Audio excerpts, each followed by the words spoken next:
జై శ్రీమన్నారాయణం. ఈరోజు ఈ వీడియోలో మనం శ్రీ సంతాన వేణుగోపాలస్వామి ఆలయం నంజనగూడు గురించి తెలుసుకుందాం.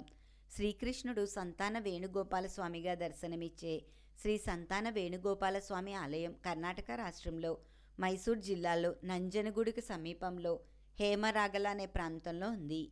ఈ క్షేత్రం అతి పురాతనమైంది. గర్భాలయంలో శ్రీకృష్ణుడు సంతాన వేణుగోపాలస్వామిగా దర్శనమిస్తాడు. స్వామి విగ్రహం సాలగ్రామ శిల. స్వామి పాదాల వద్ద సంతాన సుదర్శన యంత్రం ఉంటుంది. అందుచేత ఈ క్షేత్రంలో స్వామిని ప్రార్థించిన వారికి సంతాన ప్రాప్తి కలుగుతుందని ప్రతీతి.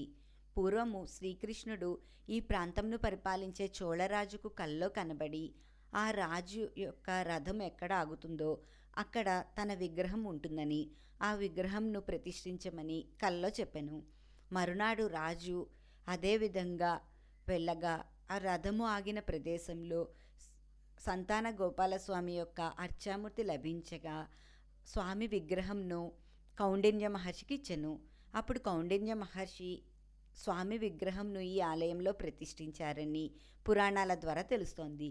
ఈ ఆలయంలో గర్భాలయంలో కౌండిన్య మహర్షి యొక్క ఎంతో శక్తివంతమైన దండం కూడా ఉంటుందని తెలుస్తోంది.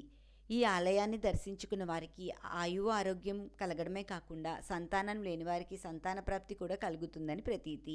ఈ వీడియో మీకు నచ్చితే నా వీడియోని షేర్ చేయండి, లైక్ చేయండి. ఇలాంటి ఆధ్యాత్మిక వీడియోలు చూడాలంటే దయచేసి నా ఛానల్ని సబ్స్క్రైబ్ చేయండి. ఈశ్వరి గుడిమెట్ల. జై శ్రీమన్నారాయణ.